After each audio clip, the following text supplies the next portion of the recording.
Welcome, everyone.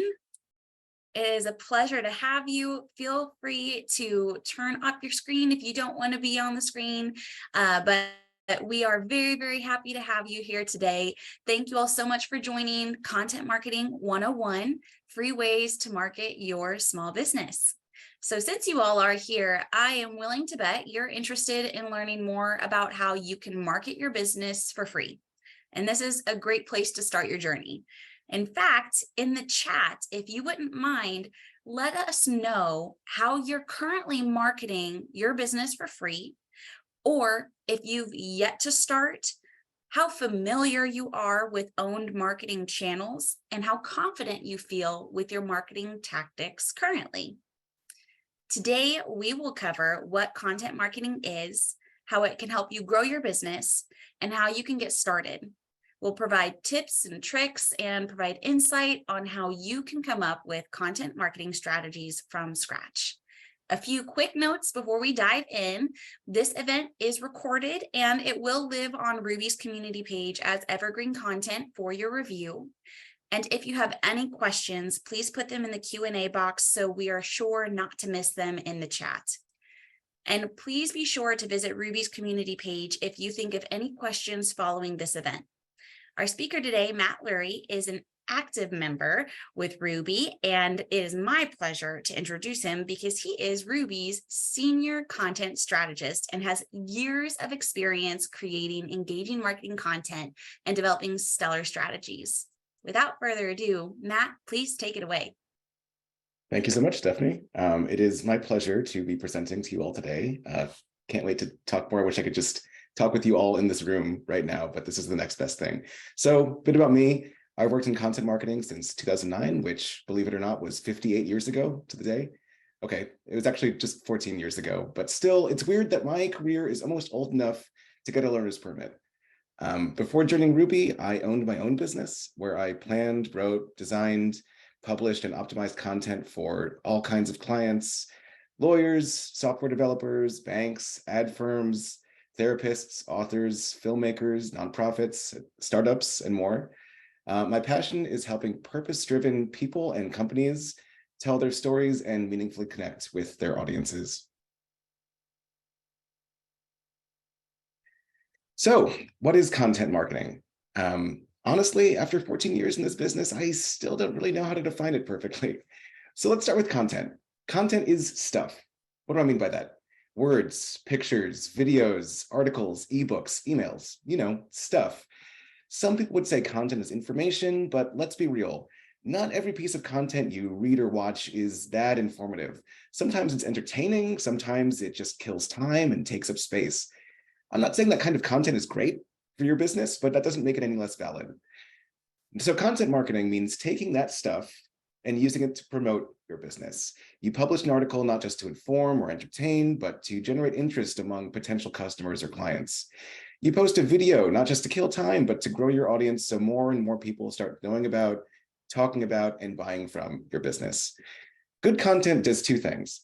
Number one, it provides some kind of value to your audience. So maybe it teaches them something, or makes them laugh, or makes them think, or inspires them.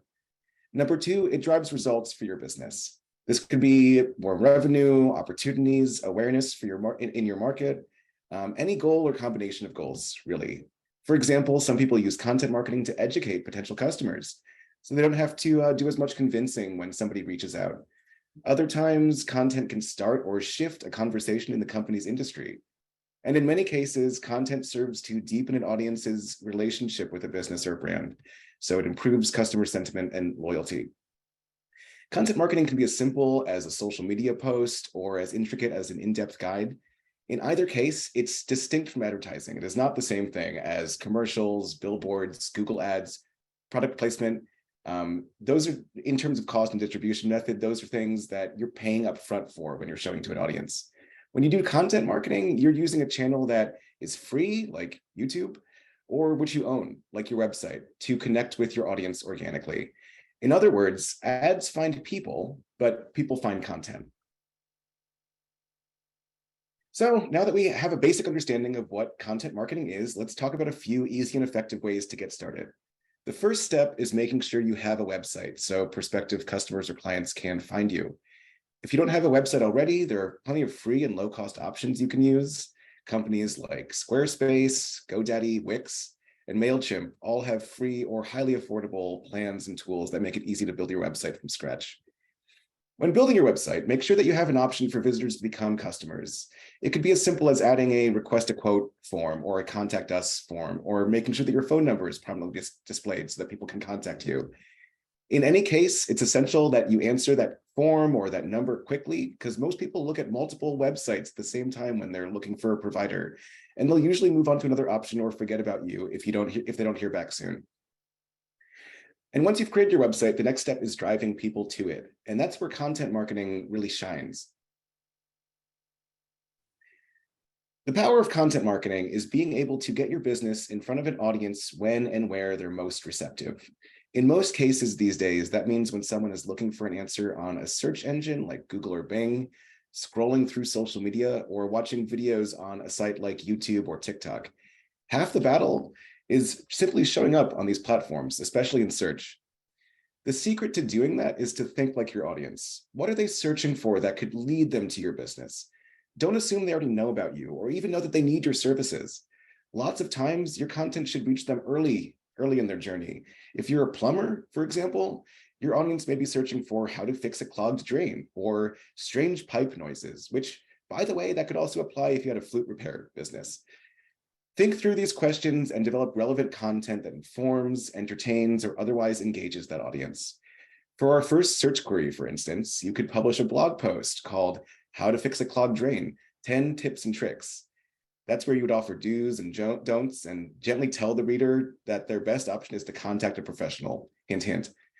Make sure to include keywords or key phrases in the article title and the text so that people in search engines know what the article is about. This, by the way, is at a very basic level what search engine optimization is about, or SEO. SEO definitely requires its own presentation or several, but the gist is that the better your content matches what people are looking for and the more detailed, unique, and accessible that content is, the better your chances of showing up in search. In many cases, it's a good idea, whatever you're doing, to make sure that you publish on an ongoing basis as older content gets deprioritized over time. So we just talked about blog posts and website content. Blog posts are great. They're pretty easy and quick to create once you really get in the groove, but videos are even better. I mean, think about your own content consumption habits. Are you more likely to read a 1,000-word article or watch a 5-minute video? Don't worry, making videos is easier than ever, even if you don't have any experience. These don't have to be elaborate, over-the-top productions. In fact, many times the shorter and sweeter, the better. If you're a house painter, for example, you could create a 3-minute video that shows your audience how to choose a paint color for their home or questions to ask. Or if you have a flooring company, what about a short video on how to avoid common mistakes when installing vinyl plank flooring? Tons of videos are actually just like blog posts, only with someone talking to a camera. You could even take blog posts you've written and record yourself reading them out loud in a friendly and conversational way, of course. In fact, this presentation is based on several blog posts that we've written. So there you go. There are lots of places to share those videos too. You can share them on YouTube, where you can include more information and a link to your website in the description. YouTube is huge for content marketing. People watch 250 million hours of videos every day. So if you're not active there, you're missing out on a major source of awareness and free promotion. But YouTube is only one platform. There's also social media. Social media is an incredibly valuable tool to learn about, attract, and build relationships with your audience. The key is to be strategic and make it work for your business. So you don't have to be everywhere, but you should be on the 1 to 3 platforms where your audience is most active and your content can reach the largest number of people. For example, if you remodel homes, Instagram might be the best place to show before and after photos and walkthroughs. If you're a consultant or a financial advisor, on the other hand, focus on building your network on LinkedIn, where you can engage in more meaningful, targeted conversations. Wherever you're active, remember that social media is social. Your audience expects you to interact with them, and the platforms will actually reward you for liking and replying to comments on your posts, as well as other people's posts.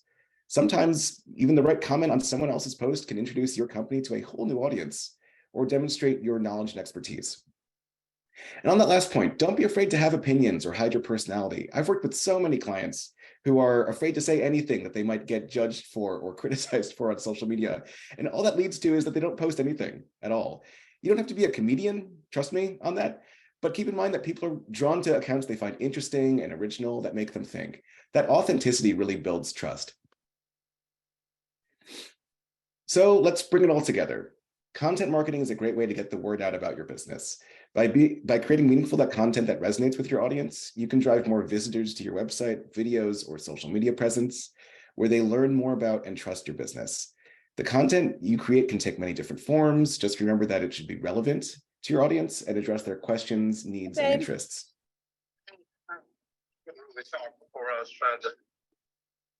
If you'd like to learn more,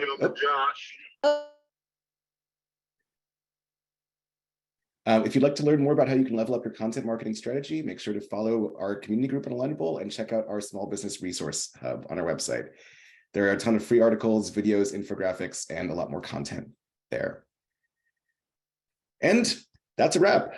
We hope you found these content marketing tips helpful. Now I want to give you a quick introduction to our company, Ruby. We joined Alignable to help small businesses grow, not just through our services, but through our knowledge that we've acquired in the 19 plus years that we've served the small business community. We started as a small business ourselves based out of Portland, Oregon, with the mission to help small business owners thrive by providing virtual receptionists and live chat services that make people look bigger than they were without the burden of hiring in-house. Our team is ready to answer 24/7, 365, and we sound like we're your personal employee. We answer every call and chat with a warm and caring tone. We capture detailed messages, perform intake for effective follow-ups, and answer frequently asked questions, and a whole lot more.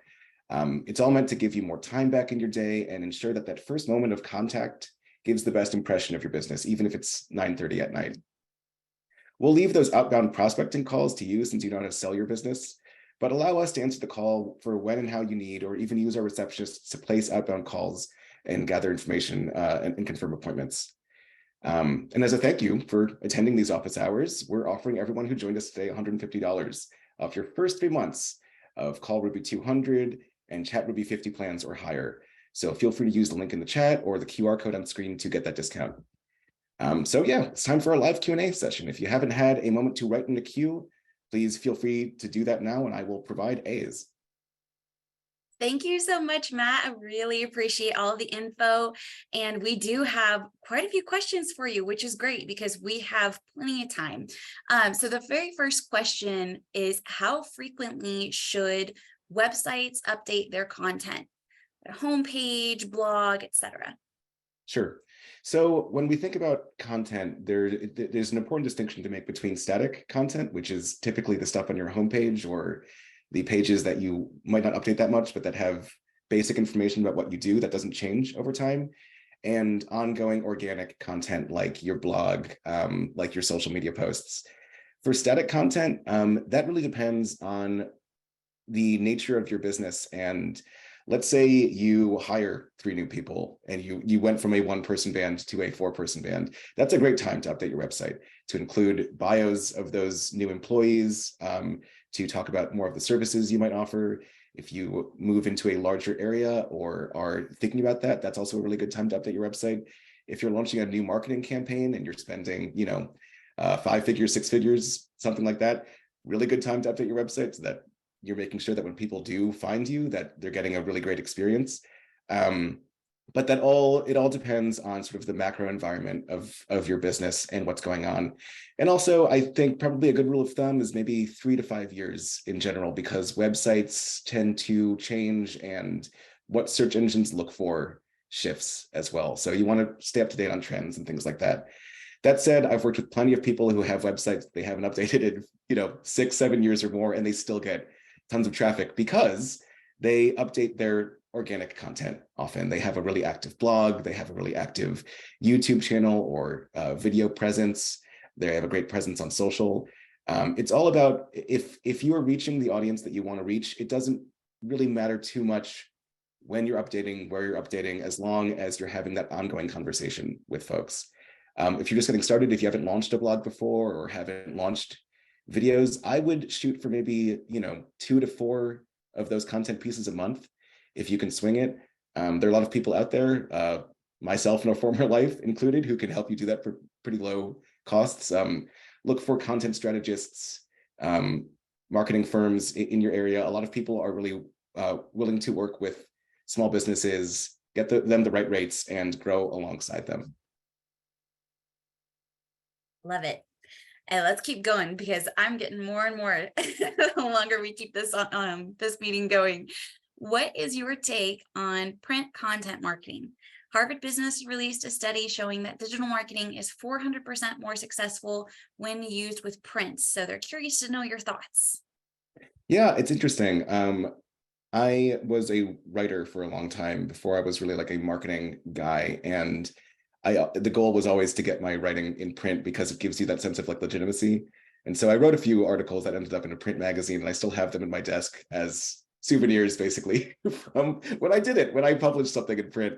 I do think that print is not dead. It's new, people still do trust newspapers, and it's especially in an age where a lot of us are trying to look at screens less and disconnect. Having a source of information that you can read and start and then put down that isn't just sort of an endless scroll, that's not a bad thing. It is quite difficult to get content published in print. That's almost a different conversation, like the PR, the public relations aspect of things. But if you want to have your content show up in like a newspaper or a magazine or something like that, you typically have to form lasting relationships with journalists or editors at local publications. Going for national publications is even more difficult. It can happen. There are services like Help a Reporter Out, HARO, which can get your business in certain articles if you answer the questions in the ways that journalists are looking for, or in a way that's interesting. But it's a lot harder, and it's much more of a gamble than doing digital content in my experience. Also, if you have a really great library of digital content, that makes it a lot easier to show up in print. I love it. I'm learning so many things. So Matt, we're just really appreciative of you leading this today. Of course. Had another question, and this could really be geared towards any industry, but this specific question is about working with lawyers. This person is a consultant for lawyers, and they're curious if they should mirror their website, LinkedIn, Instagram profile to mirror their clientele, because that's who they're hoping to target. Yes, that's a really great question. Is sort of how do you match your intended audience to the customers or clients you already have? And yes, it's something to be a little bit careful of, because you don't want to limit your potential audience acquisition by saying only the people I currently work for are the people that I'm looking to work for. So maybe build it out a bit, but never a bad exercise to look at your current customer base and think, what do these people have in common? You know, what are they looking for? What value does my business provide to them? And also demographically, who are they? Are they younger? Are they a little bit older? Do they live in a certain place? With lawyers, I can imagine that you might want to be somewhat regional in the way you work, because bar associations tend to work that way as well. But I've worked with some legal consulting companies that do like nationwide marketing or business development. But yeah, in general, I think making sure that, you know, you have to think like a potential customer. If somebody were to go on your Instagram or your Twitter or wherever, your website, would they see themselves reflected in that? Or does it look more like stock photography, which we always want to avoid? But yeah, making sure the images reflect that the writing, the words you're using are the same words that they're using, and that you're speaking their language, so to speak. And I think with lawyers particularly, it's always about that first phone call. And I work for a company that answers phone calls, so, you know, forgive me for promoting this, but we're really good at doing that. And so I think if that's a moment where a lot of people are really good at marketing themselves, but maybe when they get that phone call, they feel a little bit awkward, or they're not that great at answering their phones. In my experience, when someone calls you up and they're getting to know you for the first time, that's really where you either win or lose their business. You're showing that you're an authentic person, that you know what they're talking about, that you're ready to serve them. And again, there are lots of services out there that can help you with that if you're not an expert on that yourself. Perfect. And just a couple more questions left for you, Matt. Next one is I love this one, trending topic. What are your thoughts about using AI content generated for blogs and social posts? That is a fantastic question, and it's something that is evolving every single day. Yeah, it's really interesting. I think where AI stands right now, I would not just copy and paste what an AI generated onto my blog. I would really want to read through that, think through logically what is the AI saying and what kind of argument is it making. In a lot of cases, it can help with that sort of blank page moment of what do I say or how do I start something. That gives you a nice sort of template to work from. You could even ask an AI to outline a blog post for you, or to say, come up with 7 tips for lawyers who need to grow their businesses, and it can give you that, and then you can start writing through that. But I would say AI is best used right now as a collaborative tool, especially for B2B. If you were doing something like selling clothing, or food online, and you had hundreds or even thousands of like product listings, I think using AI for that is like a clear win. Again, you would want to look through them and make sure that everything was tightened up, but that's something where I think the balance is more towards the automated than the human hand. But when people are reading or watching your content, we tend to know when something is made by a computer versus a human. Or if we don't, then go for it. Maybe I'm an AI right now and I'm talking to you and this is all automated. But I personally believe we're not quite there yet. I would very much tend to agree with you there, Matt. I think it's a great collaborative tool. Absolutely. And this was a really interesting question. Do you post on personal or business page whenever you're operating on Facebook? For example, if they want to post a motivational quote, would they post on their business page rather than their personal page? What kind of presence should they be creating on their social media channels, and where are those messages best placed? Totally. So I can speak from my experience here, and I can also tell you kind of what Facebook is looking for. In my experience, wherever you have the audience is what matters the most. You might have, hundreds or thousands of people who are connected to your personal Facebook page, and you get a lot of engagement there, like likes, shares, comments. Don't stop posting there just because it's not what Facebook wants you to do. Starting a business page and bringing that audience over can be a challenge. People just typically won't make that switch because they're passively consuming content on that network, and the algorithm is serving them the things that they want to see. So if there aren't people on your Facebook business page, the algorithm probably isn't going to prioritize that versus that already built network of people. There's also the idea of sort of what's relevant for what audience. I think something like a motivational quote could fit for a personal page or a business page, but if you were saying like, check out our 50% discount on, new furniture, I would not post that on my personal page so much. An article that I wrote could definitely go on both. A video, definitely go on both. Business pages they're made for reaching a larger audience, and Facebook wants you to use a business page, but Facebook is not the best platform for content marketing these days, and for social in general.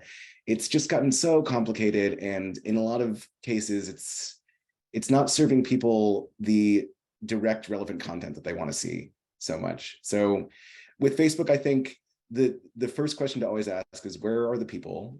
If they're on that page, then focus on that page. If you don't have an audience yet, build a business page because it's going to set you up with a better foundation. But I would even consider something like moving to Instagram or a more video friendly platform too. Alrighty, lots of questions around social media today, Matt. One more kind of broad question about what platform, based on what you just mentioned about Facebook, is there a specific platform that you think is best to reach their audience? And would that vary depending on the audience that they have? Totally. My top 3 these days are YouTube. As I mentioned before, everyone watches YouTube constantly. I've been finding that I somehow watch like 5 hours of videos a day, even though I'm writing and in meetings and doing and living my life. It's just a lot of us these days, whether or not we can help it, consume content on that platform. People have started using it. I wish I had a study handy, but a lot of people use that as the first place they search for things now. So it's like, how do I fix this weird sound coming from my heater? You go on YouTube rather than even going on a search engine. It's just a huge and growing platform, and the way that people can subscribe to you, the way that they can get updates when you have new content, the way that you can interact with your community, all really, really good stuff. And you get a lot of really great analytics from YouTube too. I'm not being paid by YouTube. They are down the street from me here in San Bruno, California, but I just really think that that platform is a great content marketing zone. I think LinkedIn is really, really good for, as I mentioned earlier, those more targeted relationships. That's great for building your network, for seeing what your audience personas are. So going back to that question we had about, how do I make sure that my social media or my website reflects my customers? See who your customers are connected to. See who's in their networks. That's a great place to do that on LinkedIn. Just snoop around. It's also a really good place to share your thought leadership. So when I say that, I mean articles about things that you're an expert on in your industry, opinions you have, value you can give that not other people can give, and really show off how smart you are as a service provider. I also really like Instagram. I think Instagram is, in a lot of ways, sort of supplanted Facebook as like the default place where people connect, where you meet somebody at a party and they're like, hey, follow me on Instagram these days. And so it's a great place to build a wider network. It's a lot easier to create content for Instagram than it is for, say, YouTube. With a tool like Canva, which I believe is free, you can put together graphics even if you're not a graphic designer, and it's a lot of fun. And this is, I'm going to pick one more. It's a little bit out of left field, but Twitch, like people think of Twitch as a video game streaming platform, something like that. It's used for so much more. And it's a huge audience. A lot of people love Twitch. It's really cool for, let's say you did a walkthrough of your business, or you wanted to do sort of a Q&A session, a presentation like this. It's great because you don't have to, dedicate just 20 minutes to it. You can keep it on sort of passively. You can create events. You can create sort of social gathering places with it. Think about using it for your business. It's not the right choice in every case, or even most cases, but definitely worth looking into. Absolutely fantastic, Matt. I really appreciate it. And